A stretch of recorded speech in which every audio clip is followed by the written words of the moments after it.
नमस्कार साथियों, कैसे आप लोग। उम्मीद करते हैं आप लोग बहुत बढ़िया होंगे, मस्त होंगे, स्वस्थ होंगे। आप अपनी पढ़ाई को निरंतर जारी रखे होंगे, लेकिन हम अपने पढ़ाने का तरीका निरंतर जारी नहीं रखे हैं। इसके लिए माफी चाहता हूं, क्योंकि बीच में 3 दिन गैप हुआ था फ्रेंड्स। आप एक दिन भी गैप नहीं होगा, ये मैं आपको विश्वास देता हूं। बस आप लोग को सपोर्ट की जरूरत है। आप लोग सपोर्ट करते रहे भाई को, और पहली बार आए तो चैनल को सब्सक्राइब करें, वीडियो अच्छा लगे तो लाइक करें और कमेंट करना ना भूले। जो वीडियो के रिगार्डिंग जो भी क्वेरीज करनी हो, जो भी प्रॉब्लम्स हो, हमारे साथ शेयर करनी हो, अपने प्रॉब्लम को शेयर करें कमेंट बॉक्स में और अपने भाई को सपोर्ट करें। और हाँ, ये जो अभी क्वेश्चन सीरीज चला है, ये सेट थियरी का अब लगभग समाप्त होने वाला है। तो भाई अब एक दिन भी क्लास नहीं रुकेगा। हो सकता है कि एक दिन में 2 वीडियो प्रोवाइड हो, लेकिन अभी पॉसिबल नहीं है, लेकिन होने वाला है। हम आप ही लोग के काम में लगे हुए मेरे भाई। अभी देखिए मक्खी परेशान कर रही है। तो देखिए ये क्वेश्चन है, क्या है क्वेश्चन सो समझिएगा।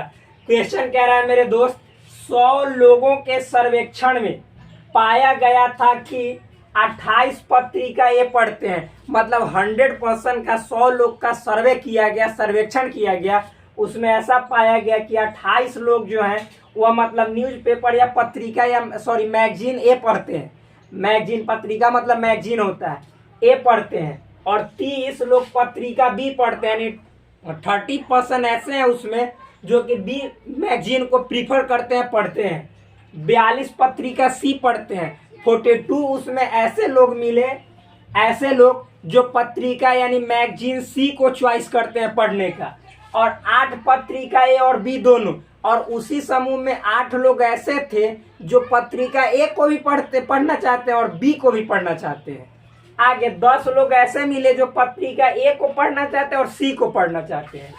और 5 लोग ऐसे मिले जो पत्रिका बी को भी पढ़ना चाहते हैं और सी को भी पढ़ना चाहते हैं। तथा 3 लोग उस समूह में ऐसे भी मिले जो तीनों पत्रिका को अच्छा मानते हैं, तीनों ठीक है, तीनों पढ़ने का उन लोग को मन करता है। अब क्वेश्चन क्या है, पहला क्वेश्चन कि कितने तीनों पत्रिकाओं में से एक भी नहीं पढ़ते हैं। तो उस समूह में ऐसे कितने लोग हैं जो कि तीनों पत्रिका में से उनको कोई अच्छा नहीं लगता है, ना तो ए अच्छा लगता है, ना ही बी अच्छा लगता है और ना ही सी अच्छा लगता है।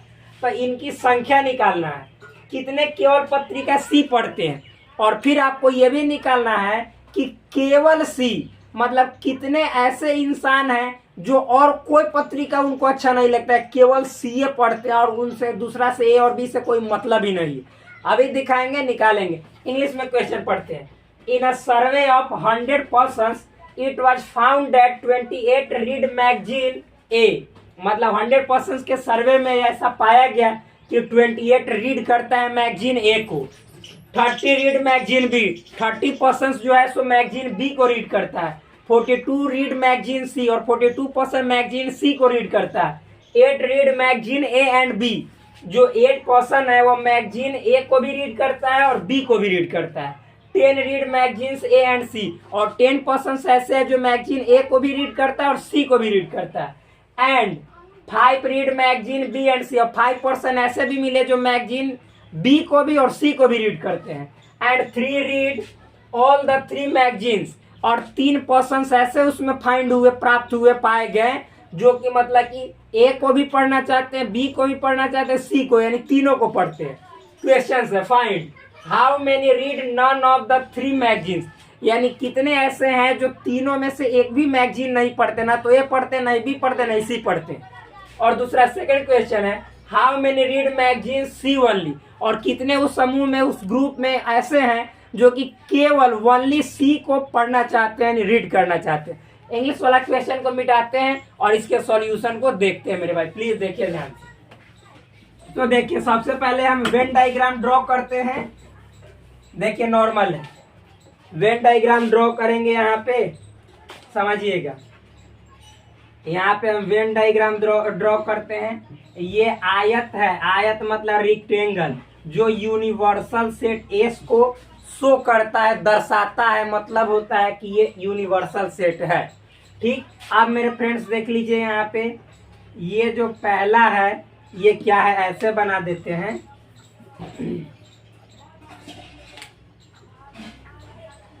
ये है मतलब कि न्यूज़पेपर ए, ये है बी और ये है सी। न्यूज़पेपर नहीं, मैगजीन, सॉरी, उसके लिए माफी चाहता हूँ। ये ए है, ये बी है और ये सी है। ठीक मेरे भाई देख लीजिए, अब इस सबको भर देते हैं। A B C D E F G, ध्यान समझिएगा, नॉर्मल है। अब इसके हम लोग सॉल्यूशन पे आते हैं। देखो मेरे भाई, यहाँ पे 100 लोगों का सर्वेक्षण यानी सर्वे किया गया। टोटल पर्सन कितने हो गए, यानी देख के सर्वेक्षण किया गया 100 लोगों में, और कह रहा है क्वेश्चन में कि तीनों में से एक भी पत्रिका नहीं पढ़ते हैं। यानी इसका मतलब ये सब जो है सो पढ़ने वाले हैं। A B C D E F G, ये सबको जोड़ोगे तो ये सब पढ़ने वाले, कोई ना कोई पत्रिका पढ़ने वाले पर्सन है। तो जो बच जाएगा वही ना नहीं पढ़ने वाले होंगे। यानी देखो मेरे भाई, क्वेश्चन का अगर जो आंसर खोजे तो जितना लोग, यानी पूरा यूनिवर्सल सेट में, यानी कि पूरा मिला के सब लोग कितना है 100, मतलब इस सबको जोड़ोगे, ये सब बाहर नहीं पढ़ने वाला सबको मिला के कितना, मतलब A B C D E F G, इसको भी और बाहर वाला ये जो बच गया इसको भी, सबको जोड़ दोगे, सब लोग को एक साथ ऐड कर दोगे तो पूरा कितना लोग है 100 लोग पर ऐसा सर्वे किया गया। यानी यहाँ पे समझो यूनिवर्सल सेट में टोटल कितने लोग हैं 100% है। समझ में आया मेरे दोस्त। अब कह रहा है कि 28 पत्रिका ए पढ़ते हैं। तो मेरे दोस्त पत्रिका ए जो है वो पूरा यही ना पत्रिका ए है, यानी 28। तो इस सबको जोड़ोगे तो सब जोड़ के 28 पूरेगा। यानी इतने लोग जो है सो पत्रिका ए को प्रीफर करते हैं। तो यानी यहाँ पे मेरे दोस्त ए प्लस डी प्लस जी प्लस ए प्लस डी प्लस जी प्लस ए, सबको जोड़ोगे तो 28 पूरा, क्योंकि कह रहे हैं 28 पत्रिका ये पढ़ते, तो पत्रिका ये सबको दर्शा रहा है। ये बात समझ में आया मेरे भाई। मान लो इसको समीकरण फर्स्ट मान लेते हैं, और आगे देखो 30 पत्रिका बी पढ़ते हैं। तो पत्रिका बी की कौन सा शो कर रहा है ये, तो यानी ये पूरा बी को और ई को जी को एफ को जोड़ोगे तो 30 आएगा। यानी बी प्लस फिर उसके बाद मेरे दोस्त ई प्लस जी प्लस एफ जोड़ोगे तो 30 आएगा। इसको समीकरण यानी इक्वेशन सेकंड मान लेते हैं, लेट कर लेते हैं। Suppose this is equation second. And next मेरे भाई 42 पत्रिका सी पढ़ते हैं। 42 जो है सो पूरा पत्रिका सी को दर्शाता है। तो 42 में कौन कौन आएगा, तो सी आएगा, डी आएगा, ई आएगा, जी आएगा। यानी देखो मेरे भाई C plus D plus E plus, देखो सी डी ई प्लस जी बराबर 42। ये इक्वेशन थर्ड मान लिए, लेट कर लिए। इतना समझने के बाद मेरे दोस्त आगे बढ़ते हैं। 8 पत्रिका ए और बी। अब ध्यान समझना, पत्रिका ये ए है, ये पत्रिका बी है, यानी दोनों पढ़ते हैं 8%। तो मेरे भाई पत्रिका ए वाला में और फिर पत्रिका बी वाला में तो एफ और जी आ रहा है कि ना, यानी एफ और जी को यहाँ पे जोड़ोगे तो ये पूरे का 8, जो कि दर्शा रहा है कि ये जो है सो पत्रिका, मतलब ये दोनों दर्शा रहा है कि पत्रिका ए भी, एफ दर्शा रहा है पत्रिका ए को भी और बी को भी, जी भी दर्शा रहा है पत्रिका ए को भी और पत्रिका बी को भी, यानी दोनों को जोड़े तो 8 आया। तो ये हो गया मेरे भाई, इसको इक्वेशन फोर्थ मान लेंगे। अब नेक्स्ट और आगे है मेरे दोस्त 10 पत्रिका ए और सी। अब सबसे पहले ए बी को ए पढ़ जाओ और सी पढ़ जाओ। ये सी है, कितने हैं तो 10। तो आप देखो ए वाला मेरे दोस्त ये है और सी वाला मेरे भाई ये है, यानी डी और जी। डी और जी दर्शा रहा है कि ए पत्रिका को भी पढ़ रहा है और सी को भी। देखो डी ए में भी और सी में भी है, जी भी ए में भी और सी में भी है। यानी यहाँ पे डी प्लस जी दर्शा रहा है 10, जो कि बता रहा है कि पत्रिका ए को भी पढ़ता है और सी को भी पढ़ता है। इतना समझ में आया मेरे दोस्त। अब यहाँ पे लिखते हैं मेरे भाई, आगे ये इक्वेशन 5 हो गया और कह रहा है कि 5 पत्रिका बी और सी पढ़ते हैं। मतलब 5% ऐसे हैं जो बी और सी पत्रिका को पढ़ते थे। बी ये है और सी ये है। तो बी देखो मेरे दोस्त, बी वाला कौन है ये और सी वाला कौन है ये। तो यानी यही ना आपको दर्शा रहा है कि बी और सी दोनों ई या प्लस जी। यानी यहाँ पे ई, यहाँ पे लिखते हैं आना। तो ई वाला दिखाई दे रहा है कि ना, देख लेते हैं। ई और जी दर्शा रहा है ये पत्रिका बी, ई दर्शा रहा है कि बी को भी पढ़ रहा है और सी को भी पढ़ रहा है। जी भी दर्शा रहा है कि बी को भी और सी को भी। तो यानी ई प्लस जी बराबर कितना है मेरे भाई 5। आइए हो गया इक्वेशन 6। एक बार देख लेते हैं दिखलाई दे रहा है कि ना नीचे वाला। हाँ दिखलाई बहुत ज्यादा दे रहा है मेरे दोस्त। ये सब दिखलाई दे रहा है। तो ये इक्वेशन 6 हो गया। अब एक बचा, सभी तीनों पत्रिकाओं को पढ़ते हैं। यानी देखिए तीनों पत्रिकाओं को दर्शा कौन रहा है, जी। देखो जी मेरे भाई दर्शा रहा है, ए को भी दर्शा रहा है और बी को भी दर्शा रहा है और सी को भी दर्शा रहा है। मतलब जी तीनों में कॉमन है। यानी जी दर्शा रहा है इस तीन लोग को, जो कि तीनों ए भी पढ़ता है, बी भी पढ़ता है, सी भी पढ़ता है। यानी सिर्फ जी बराबर कितना होगा, 3। इसको इक्वेशन 7 मान लेते हैं। ठीक, अब देखना मेरे दोस्त, अब आपको क्वेश्चन क्या कह रहा है वो समझो। 1 नंबर में क्वेश्चन है, कितने तीनों पत्रिकाओं में से एक भी नहीं पढ़ते हैं। मतलब कि ना तो ए पढ़ते हैं, ना ही बी पढ़ते हैं, ना ही सी। यानी मेरे दोस्त पूरा अगर जो सबके मिला के बाहर वाला अंदर वाला सबके मिला के 100 गो है, तो A B C D E F G ये दर्शा रहा है कोई ना कोई पत्रिका पढ़ने वाला। तो मान लो A B C D E F G सबको जोड़ के आप पूरा है, मतलब इस सब के मिला के बाहर अंदर सबके मिला के 100 गो है। तो सबके जोड़ के 100 गो में से घटा दीजिएगा तो ना मालूम चल जाएगा कि इस सब मतलब कि जैसे पढ़ने वाला है, जो नहीं बचेगा वो नहीं पढ़ने वाला है। 100 में से घटा देंगे क्योंकि टोटल पर्सन यूनिवर्सल सेट में कितने हैं, 100। तो 100 में से सबको जोड़ के घटा देंगे तो मालूम चल जाएगा कि कितने ऐसे लोग हैं जो कोई मैगजीन नहीं पढ़ता है। बात समझ में आया मेरे दोस्त। यानी पहला क्वेश्चन में आपको क्या निकालना है, एन एस यानी यूनिवर्सल सेट में से आपको A plus B plus C plus D plus E plus F plus G जोड़ के घटा दीजिएगा, यही निकालना है बराबर व्हाट। समझ में आया मेरे दोस्त। नेक्स्ट क्वेश्चन क्या है मेरे भाई, तो देखो ये वेन डायग्राम इसीलिए पढ़ा जाता है क्योंकि इससे क्वेश्चन बहुत इजी हो जाता है, नॉर्मल हो जाता है, बहुत आसान हो जाता है, बहुत सिंपल है मेरे दोस्त। आगे देखो, आप मान लीजिए सेकंड क्वेश्चन है, कितने केवल पत्रिका सी पढ़ते हैं। तो देखो मेरे दोस्त, पत्रिका सी ये है तो केवल मतलब में कोई मिक्स नहीं है। तो सी क्या दर्शा रहा है कि सिर्फ पत्रिका सी को ही पढ़ रहा है, और ए भी दर्शा रहा है कि केवल पत्रिका ए को पढ़ रहा है, बी दर्शा रहा है केवल पत्रिका बी को पढ़ रहा है। तो आपको केवल सी यानी इसमें कोई आदमी दोसर बी और ए को प्रीफर ही नहीं करता है।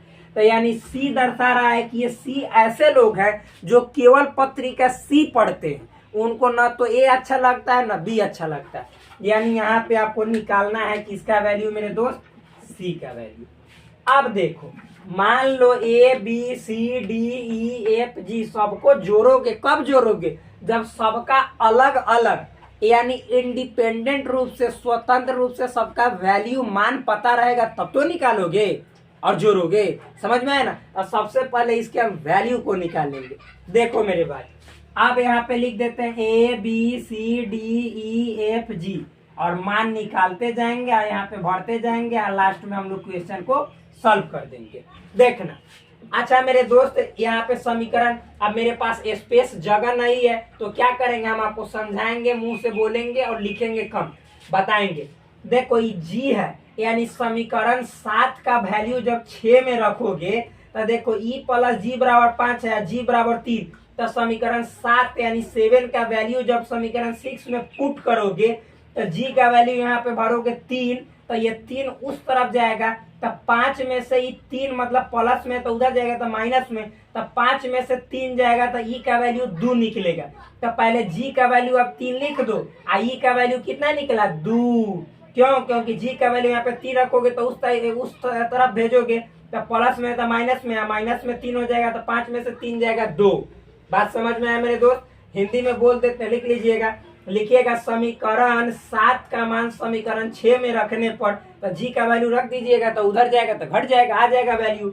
अब देखो फिर जी का वैल्यू आप समीकरण 5 में रखोगे तो जी का वैल्यू 3 है, तो फिर 3 उधर जाएगा तो 10 में से 3 जाएगा तो 7, यानी डी का वैल्यू हो जाएगा 7। तो यहाँ पे डी है तो 7 भर देते हैं। अब मेरे दोस्त इसी जी यानी समीकरण 7 का वैल्यू समीकरण 4 में रखेंगे तो समीकरण 7 में जी बराबर 3 है, तो यहाँ पे 3 रखेंगे तो उधर जाएगा तो 8 में से 3 जाएगा तो 5 बचेगा जो कि एफ का मान होगा, तो लिख देंगे एफ बराबर 5। देखिए डी ई एफ जी का मान अलग अलग निकल गया, कितना इजी है आप समझना।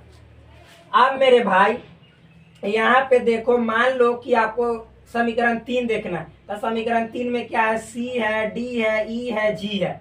तो आपको ई डी जी इस सब का मान निकल गया है। देखो डी का मान निकल गया है, ई का मान निकल गया है और जी का मान निकल गया। तो हिंदी में लिखेंगे कि समीकरण 3 में डी, ई और जी का मान रखने पर, यानी इंग्लिश में लिखेंगे तो लिखेंगे on the putting the value of D, E and G in equation 3। तो इक्वेशन 3 में रखेंगे डी, ई, जी का मान। तो डी का मान 7, तो रखो 7 और ई का मान मेरे भाई 2, तो जोड़ है तो 7 2 9 और फिर जी का मान 3 है तो ई भी जोड़ है तो 9 3 12। अब देखो इस सबको उधर ले जाओगे तो माइनस, तो 42 में से यानी 42 में से 12 घटाओगे तो 30 बचेगा। तो सी का वैल्यू जो आया मेरे दोस्त वो 30 आया। अब देखो अब इसी तरह से बी का वैल्यू निकालेंगे। तो बी का वैल्यू निकालने के लिए देखो लिखना ई जी एफ, यानी ई जी एफ। तो लिखेंगे इक्वेशन सेकेंड में ई जी एफ, ई जी एफ का मान रखने पर on the putting the value of E G and F in equation second, यानी समीकरण सेकेंड में ई जी एफ का मान रखने पर तो रखो। तो भाई रखोगे तो ई का मान 2 है, जी का मान 3, तो दोनों जोड़ है तो 3 2 5 और एफ का मान 5 है। तो 5 में फिर 5 जोड़ोगे तो 10, तब इस सबको उधर भेजोगे तो 30 में से 10 जाएगा तो बी का वैल्यू हो जाएगा मेरे दोस्त 20। बहुत नॉर्मल है। नेक्स्ट अब उसी तरह से देखो डी का मान तुम्हें पता है, जी का मान पता है, एफ का मान तुम्हें पता है। तो समीकरण फर्स्ट में डी जी एफ का मान तुम पुट करोगे, रखोगे। तो देखो डी का मान है 7, जी का मान है 3, दोनों को जोड़ोगे तो 10 है, एफ का मान है 5, 10 5 15। अब 15 को 28 28 में से लेस करोगे तो बचेगा कितना 13। कितना बचेगा मेरे दोस्त 13। तो ए का वैल्यू जो हो जाएगा 13 हो जाएगा। अब इतना हो जाने के बाद नॉर्मल है, अब तुम वैल्यू भर दो और क्वेश्चन का आंसर निकाल लो। तो देखो पहला क्वेश्चन है NaS minus A plus B plus C plus D plus E plus F plus G. बहुत अच्छा है। NaS का वैल्यू 100 माइनस और सबको जोड़ो। तो देखो ए का वैल्यू 13 जोड़ बी का वैल्यू 20 जोड़ सी का वैल्यू 30 जोड़ डी का वैल्यू 7 और जोड़ ई का वैल्यू 2 जोड़ एफ का वैल्यू 5 और जोड़ जी का वैल्यू 3। तो जोड़ो 13 में 20 जोड़ोगे तो हो जाएगा 33 यानी 33। आप फिर 33 में 30 जोड़ोगे तो 63 यानी 63। 63 में 7 जोड़ोगे तो 70। 70 में 2 जोड़ोगे 72। 72 में 5 जोड़ोगे 77 और 77 में 3 जोड़ोगे तो 80 यानी 80। तो 100 में से 80 यानी 100 में से 80 लेस करोगे तो 20। मतलब समझो उस सर्वेक्षण में उस मतलब ग्रुप में 100 में से 20 लोग ऐसे हैं, 100 में से 20 लोग ऐसे हैं जो ना तो मैगजीन ए पढ़ना पसंद करते, ना ही बी पढ़ते हैं, ना ही सी पढ़ते हैं, कोई नहीं पढ़ते हैं, 20 लोग ऐसे। तो ये भाई पहला क्वेश्चन का आंसर हुआ। और दूसरा क्वेश्चन है कि कितने केवल पत्रिका सी पढ़ते हैं। तो सी मतलब सी वाला को दर्शा रहा है। तो देखो सी का वैल्यू कितना है 30, मतलब इसमें 30 लोग ऐसे हैं जो पत्रिका सी पढ़ते हैं, उनको ए बी से कोई मतलब नहीं है। तो क्वेश्चन हुआ समाप्त। मुझे उम्मीद है कि आप लोग को जरूर समझ में आया होगा। अब नेक्स्ट क्वेश्चन देखते हैं।